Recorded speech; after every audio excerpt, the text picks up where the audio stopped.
नमस्कार मित्रांनो, स्वागत आहे आपल्या वायबीडी अकॅडमी युट्यूब चॅनल वरती. मित्रांनो, एमपीएससी ची ई केवायसी प्रक्रिया सुरू झालेली आहे. तर घर बसल्या न चुकता तुम्ही तुमची ई केवायसी कशी करू शकता याबद्दल डिटेल मध्ये माहिती आजच्या व्हिडिओच्या माध्यमाने आपण जाणून घेणार आहोत. तर त्यासाठी नक्कीच या व्हिडिओला पूर्ण बघा. तर बघा मित्रांनो, mpsconline.gov.in या वेबसाईटची लिंक व्हिडिओच्या डिस्क्रिप्शन बॉक्स मध्ये उपलब्ध करून देतोय. या वेबसाईटला तुम्हाला ओपन करायचंय. मित्रांनो, आता या अगोदर तुम्ही एमपीएससी चा कोणत्याही पदाचा फॉर्म भरला असेल मित्रांनो, तर तुमचं ऑलरेडी जे रजिस्ट्रेशन आहे ते झालेलं असतं. तुम्ही डायरेक्टली लॉग इन करून तुमची ई केवायसी प्रक्रिया सुरू करू शकता. परंतु या अगोदर तुम्ही या पोर्टल वरती येऊन कोणताही फॉर्म भरला नाही तर सर्वप्रथम तुम्ही रजिस्ट्रेशन करू शकता आणि त्यानंतर तुम्ही तुमची ई केवायसी करू शकता. काही अडचण नाही. आता बघा, दोन्ही मार्गाने मी तुम्हाला सांगणार आहे कोणती प्रक्रिया असणार आहे. सर्वप्रथम आपल्याला ई केवायसी करण्यासाठी या वेबसाईटची लिंक व्हिडिओच्या डिस्क्रिप्शन बॉक्स मध्ये उपलब्ध करून देतोय. या वेबसाईटला ओपन करून इथे लॉग इनचं ऑप्शन आहे, लॉग इन वरती आपण क्लिक करणार. त्यानंतर बघा अशा प्रकारचा पेज येईल. तुम्ही रजिस्ट्रेशन करते वेळेस जो पण ईमेल आयडी किंवा मोबाईल नंबर टाकला होता तो मोबाईल नंबर ईमेल आयडी टाकून तुम्ही इथं पासवर्ड टाकून इथे लॉग इन करू शकता. जर तुम्ही ऑलरेडी जर म्हटलं तर आधी एकदा फॉर्म भरला होता परंतु तुमच्या लक्षात नाही कोणता ईमेल आयडी किंवा मोबाईल नंबर वापरलाय ते इथं फॉरगेट देखील करू शकता. पासवर्ड देखील इथं फॉरगेट करू शकता, रिसेट करू शकता. काही अडचण नाही. आणि अजून आतापर्यंत कोणत्याही प्रकारचं तुम्ही अकाउंट बनवलं नसेल तर सर्वप्रथम तुम्हाला इथं अकाउंट बनवावं लागणार आहे. आता अकाउंट कसं बनवायचं, एकदम सिंपल प्रोसेस आहे. मोबाईल नंबर टाकायचा, ईमेल आयडी टाकायचा, दोन्हीचा ओटीपी तुम्हाला सबमिट करून एक नवीन पासवर्ड तयार करायचा, जन्मतारीख टाकायची, बाकीची थोडीशी माहिती टाकायची. डिटेलमध्ये आपल्याला इथं रजिस्टरवरती क्लिक करायचं आणि तुमचं रजिस्ट्रेशन इथं पूर्ण झालं. तर ही जी प्रक्रिया आता संपूर्ण रजिस्ट्रेशन पासून ही प्रक्रिया मी नंतर समजून सांगतो. सर्वप्रथम ज्यांचं पहिल्यांदा अकाउंट ऑलरेडी आहे, जे एमपीएससीच्या परीक्षा देतात, आता सर्वप्रथम त्यांना त्यांची ई केवायसी कशी करणं गरजेचं असणार आहे याच्याबद्दल आपण माहिती जाणून घेऊया. तुम्ही अगोदर कितीही परीक्षा दिली असतील काही अडचण नाही, किंवा आता पहिल्यांदाच फॉर्म भरला असेल काही अडचण नाही. तुमचं अकाउंट बनवलेलं आहे तर तुमची जी प्रक्रिया आहे ई केवायसी करण्याची ती सारखीच असणार आहे. तर बघा, सर्वप्रथम इथं मोबाईल नंबर टाकायचा, पासवर्ड टाकून इथं लॉग इन करायचं. तर पटकन मी करून घेतो. त्यानंतर अशा प्रकारचा पेज तुमच्याकडे इथे येईल. हा जो कॅप्चा दिसत आहे हा कॅप्चा बघून तुम्हाला इथे टाईप करून प्रोसीडचं ऑप्शन आहे यावरती क्लिक करायचंय. लॉग इन झाल्यानंतर अशा प्रकारचं पेज तुमच्याकडे इथे ओपन होऊन येईल. आता तुम्हाला ई केवायसी पूर्ण करण्यासाठी इथं प्रोफाईलचं ऑप्शन असतं बघा, प्रोफाईल क्रिएशनचं, यावरती क्लिक करावं लागतं. परंतु यावरती आता क्लिक केलं तर हे होणार नाही. सर्वप्रथम तुमची जी प्रोफाईल आहे ती तुम्हाला अनलॉक करावी लागते. तर त्यासाठी तुम्हाला इथं बघा माय अकाउंटचं ऑप्शन असतं, 4 नंबरला माय अकाउंट वरती तुम्हाला क्लिक करायचंय. त्यानंतर बघा अशा प्रकारचं पेज तुमच्याकडे इथे ओपन होऊन येईल. इथे बघा आता आपल्याला अनलॉक प्रोफाईलचं ऑप्शन आहे, अनलॉक प्रोफाईल वरती आपल्याला क्लिक करायचंय. आता अनलॉक प्रोफाईल वरती मी क्लिक अनलॉक प्रोफाईल वरती क्लिक केल्यानंतर तुमचा जो पण मोबाईल नंबर असतो त्यावरती एक ओटीपी सेंड केला जातो. तो ओटीपी इथे टाकून तुम्हाला व्हेरीफाय ओटीपीचं ऑप्शन आहे यावरती क्लिक करायचंय मित्रांनो. आणि हे जे सेकंद संपत आहे त्याच्या अगोदरच तुम्हाला तुमचा ओटीपी इथं व्हेरीफाय करणं गरजेचं असतं. तर पटकन मी करून घेतो. तर बघा त्यानंतर अशा प्रकारचं पेज तुमच्याकडे इथे ओपन होऊन येईल. आता इथे जर म्हटलं तर बघा आपल्याला स्टेप्स दिलेले आहेत मित्रांनो. इथे फर्स्ट स्टेप, सेकंड स्टेप अशा प्रकारचे आपल्याला स्टेप दिलेले आहेत. यामध्ये सर्वात महत्त्वाचा, आता पहिल्यांदा जर म्हटलं तर जेव्हा आपण आपलं रजिस्ट्रेशन केलं होतं तेव्हा तुमच्याकडे आधार कार्ड आहे की नाही असा प्रश्न विचारला जातो. आणि त्यानंतर येस केलं तर आधार कार्ड आपल्याला टाकायचं असतं, आधार कार्डचा नंबर टाकायचा असतो. त्यानंतर आधार कार्डशी जो पण मोबाईल नंबर लिंक आहे त्याच्यावरती एक ओटीपी सेंड केला जातो. तो ओटीपी टाकून तुम्हाला इथं व्हेरीफाय करणं गरजेचं होतं.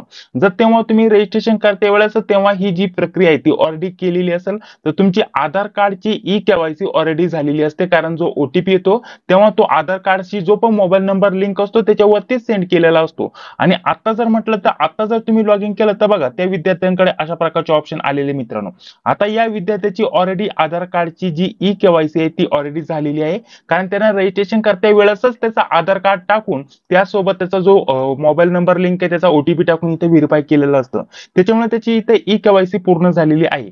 परंतु मात्र यामध्ये अशी एक गंमत होती की काही विद्यार्थ्यांनी इथं नो करून बाकीचे जे आयडी प्रूफ आहे जसे की पॅन कार्ड, वोटर आयडी आणि इतर जे आयडी प्रूफ आहे त्याच्यावरती रजिस्ट्रेशन केलेलं असतं. तर बघा आता ज्या पण विद्यार्थ्यांनी ई केवायसी केलेली नसतं त्यांच्याकडे कशा प्रकारचे ऑप्शन येतील हे देखील मी तुम्हाला सांगून घेतो. आणि जर तुम्ही नवीन अर्ज करणार असाल, नवीन रजिस्ट्रेशन करणार असाल तर तेव्हा तुमच्याकडे कसे ऑप्शन येतील ते देखील मी तुम्हाला समजून सांगण्याचा प्रयत्न करतो. ठीक आहे. आता इथे बघा आधार डिटेलचं ऑप्शन आहे. ज्या पण विद्यार्थ्यांनी जर म्हटलं तर ई-केवायसी केलेलं नसेल किंवा आधार कार्डनी जो पण मोबाईल नंबर त्याचा ओटीपी व्हेरीफाय केलेला नसेल, तर बघा आता आपल्याकडे इथं आधार कार्डवरती तुम्हाला इथं जर तुम्ही नो केलेलं असेल तर तुम्ही अदर कोणतेही डॉक्युमेंट टाकून तुमची माहिती इथं भरली असेल आणि तुम्ही अर्ज करत असाल. आता तुम्हाला काय करायचंय, इथं आधार कार्डवरती येस इथं कंपल्सरी करायचं मित्रांनो, इथं ई-केवायसी करण्यासाठी. ठीक आहे. आता इथे येस केल्यानंतर आधार कार्डचा नंबर टाकण्यासाठी ऑप्शन येईल. त्यानंतर आधार कार्डचा नंबर टाकला का त्याच्यावरती ओटीपी सेंड केला जाईल. तो ओटीपी तुम्हाला टाकायचा आहे आणि व्हेरीफाय करायचा आहे. व्हेरीफाय केल्यानंतर तुमचं आधार कार्डवरती जसं नाव आहे ते तुमच्याकडे ऑटोमॅटिकली इथे एक्झॅक्टली अशा प्रकारचं येऊन जाणार मित्रांनो. याच्या व्यतिरिक्त तुम्हाला जास्त काहीच करण्याची गरज नाहीये. त्यानंतर लगेच ऑटोमॅटिकली आधारचा डेटा तुमचा इकडे घेतला जाईल. तुमचं नाव, पहिलं नाव, आडनाव, जन्मतारीख वगैरे सर्व ऑटोमॅटिकली इकडे घेतले जाईल. आता तुम्ही जर ऑलरेडी केलेलं असेल, डायरेक्टली म्हटलं तर ऑलरेडी केलेलं असेल तर तुमच्याकडे हेच असणार आहे. तुम्हाला पुन्हा ई-केवायसी करण्याची गरज नाही. परंतु जर तुम्ही केलेलं नसेल तर तुम्हाला हे पूर्ण करावं लागणार आहे. ठीक आहे. आधार कार्डवरती येस करायचं, आधार कार्डचा नंबर टाकून ओटीपी व्हेरीफाय करायचा आणि त्यानंतर आधार कार्डवरती जसं नाव आहे ते इथं येऊन जाईल. तुमची आधार कार्डची ई-केवायसी इथं होऊन जाईल. ठीक आहे. परंतु तो जो ओटीपी येतो आधार कार्डला जो पण मोबाईल नंबर लिंक असतो त्याच्यावरतीच येतो, ही गोष्ट लक्षात ठेवा. कारण तुम्ही इथं रजिस्ट्रेशन करते वेळेस दुसरा कोणताही नंबर दिला असेल, ईमेल आयडी दिला असेल, त्याच्याशी काय घेणं देणं नाही. इथं आपल्याला आधार कार्डशी जो नंबर लिंक असतो त्याच्यावरतीच ओटीपी येतो, ही गोष्ट लक्षात असायला पाहिजे. आता विद्यार्थ्यांचे हे देखील कमेंट्स येतील मला नवीन अर्ज भरायचा आहे, तर नवीन अर्ज करताना नक्की हे ऑप्शन कुठून येतील. ठीक आहे. जे पण विद्यार्थी आता नवीन असतील त्यांना डायरेक्टली नवीन रजिस्ट्रेशन करायचे, ते हे रजिस्ट्रेशनचं पेजेस पहिल्यांदा सांगितल्याप्रमाणे इथे ईमेल आयडी टाकायचा आहे. ईमेल आयडीचा आपल्याला ओटीपी पाठवण्यासाठी इथं गेट ओटीपीचं ऑप्शन आहे, इथे क्लिक करायचं. ईमेल आयडी वरती ओटीपी सेंड केला जाईल, तो ओटीपी टाकून इथे व्हेरीफाय करायचंय. अशाच प्रकारे मोबाईल नंबर टाकून ओटीपी इथे व्हेरीफाय करायचंय. एक पासवर्ड तुम्हाला इथे तयार करायचा, तोच पासवर्ड पुन्हा टाकायचा, जन्मतारीख टाकायची. त्यानंतर इथं आपल्याला निकनेम टाकण्यासाठी आपल्याला इथं ऑप्शन आलेले मित्रांनो. ठीक आहे. इथे निकनेम टाकायचं, कोणतंही नाव टाकू शकता. जेव्हा आपण पासवर्ड वगैरे विसरतो तेव्हा फॉरगेट करण्यासाठी हे ऑप्शन तुमच्याकडे येतात. त्यानंतर ब्लड ग्रुप वगैरे, त्यानंतर आपल्याला आपण 10वी 12वी किंवा पास केली, अशा प्रकारचे वेगवेगळे ऑप्शन असतात, ते वाचायचे. इथं कोणतेही आन्सर दिलं तरी काय अडचण नाही. त्यानंतर रजिस्टर वरती क्लिक करायचं. रजिस्टर वरती क्लिक केल्यानंतर तुमचं रजिस्ट्रेशन इथं सक्सेसफुली होऊन जातं आणि डायरेक्टली तुम्ही इथं लॉग इन होऊ शकता. लॉग इन होण्यासाठी इथं आपला लॉग इनचा ऑप्शन आहे. एक मोबाईल नंबर टाकून, ईमेल आयडी टाकून कोणताही तुम्ही टाकू शकता, काय अडचण नाही. जो पासवर्ड सेट केलाय तो पासवर्ड टाकून इथं लॉग इनचा ऑप्शन आहे. लॉग इन वरती क्लिक केल्यानंतर हे पुढील पेज येईल. तर बघा हे पुढील पेज आल्यानंतर इथे पहिल्यांदाच पहिली स्टेप तुमच्याकडे इथं आधार कार्डची असते मित्रांनो. आधार कार्डची डिटेल तुम्हाला इथं भरावी लागते. यामध्ये जर म्हटलं तर आपल्याला आधार कार्ड आहे की नाही विचारलं जाईल. येस वरती क्लिक करायचंय. आधार कार्डचा नंबर टाकायचा. त्यानंतर आधार कार्डवरती आधार कार्डचा जो पण मोबाईल नंबर लिंक असेल त्याच्यावरती ओटीपी सेंड केला जातो, तो ओटीपी टाकायचा. ओटीपी टाकल्यानंतर आधार कार्डवरती जसं नाव आहे ऑटोमॅटिकली इथे एक्झॅक्ट इथं मेन्शन केलं जाईल मित्रांनो, जे की तुम्हाला स्क्रीनवरती दिसणार आहे मित्रांनो तुमचं स्वतःचं. आणि त्यानंतर तुमची इथं ई-केवायसी इथं पूर्ण होऊन जाईल. आधार कार्डशी जो लिंक मोबाईल नंबर आहे तो व्हेरीफाय झाल्यानंतर.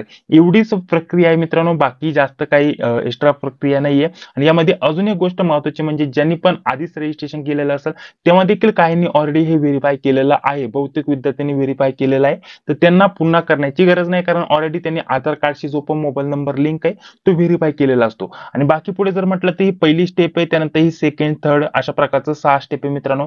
याच्यामध्ये ऍड्रेस इन्फॉर्मेशन द्यायची, ऑदर इन्फॉर्मेशन द्यायची, एज्युकेशनल क्वालिफिकेशन इन्फॉर्मेशन द्यायची इथं. आणि त्यानंतर काय एक्सपिरियन्स वगैरे असेल तर तो ऍड करू शकता. फोटो सिग्नेचर अपलोड करून तुमचं इथं संपूर्ण जो रजिस्ट्रेशन आहे किंवा तुमची जी प्रोफाईल आहे ती पूर्ण झालेली असते. आणि लास्टला लॉक प्रोफाईलचं ऑप्शन असतं, तिथून तुम्ही तुमची प्रोफाईल तिथं लॉक करू शकता. आणि बाकी जर म्हटलं तर कोणते पण ऍप्लिकेशन फॉर्म सुटले तर आपल्याला इथं ऑनलाईन ऍप्लिकेशन फॉर्म मध्ये ते दिसतात. आणि तुम्ही अर्ज केल्यानंतर तुमचे टोटल तुम्ही आतापर्यंत किती अर्ज भरले ते सर्व अर्ज तुम्हाला इथं माय ऍप्लिकेशन किंवा माय अकाउंट वरती दिसतात मित्रांनो. अशा प्रकारची इथं प्रोसेस आहे मित्रांनो. बाकी या व्यतिरिक्त काहीच वेगळं नाहीये मित्रांनो. बाकी डिटेलमध्ये माहिती तुम्हाला सांगितलेली आहे. ई केवायसी म्हणजे जास्त काहीच नाही, फक्त आधार कार्डचा नंबर टाकून तुमचा जो पण ओटीपी असतो तो ओटीपी व्हेरीफाय करावा लागतो. याच्या व्यतिरिक्त जास्त वेगळं काही नाहीये. ठीक आहे. त्यामुळे संपूर्ण डिटेलमध्ये तुम्हाला सांगून घेतलेलं आहे. जर ऑलरेडी तुमचं अकाउंट असेल तर तेव्हा तुम्ही कसं करू शकता, ऑलरेडी असेल तर तुमच्याकडे कसे ऑप्शन येतील आणि नसेल तर तुमच्याकडे कसे आले तर तुम्ही ती जी प्रक्रिया आहे ती कशी करू शकता. आणि नवीन रजिस्ट्रेशन करायचं असेल तरी ही प्रक्रिया सारखीच आहे. याच्या व्यतिरिक्त नवीन काहीच नाही याच्यामध्ये. ठीक आहे. बाकी या व्यतिरिक्त अजून काय प्रश्न असतील तर कमेंट बॉक्समध्ये सांगायला विसरू नका. हा व्हिडिओ जर आवडला असेल तर लाईक करा, चॅनलला देखील सबस्क्राईब करा, जी लाईक क्लिक करा, जेणेकरून मी जेव्हा पण व्हिडिओ अपलोड करतो त्या व्हिडिओची नोटिफिकेशन तुम्हाला लगेच भेटून जाईल. तर चला भेटूया आता पुढील व्हिडिओमध्ये. जय हिंद, जय महाराष्ट्र.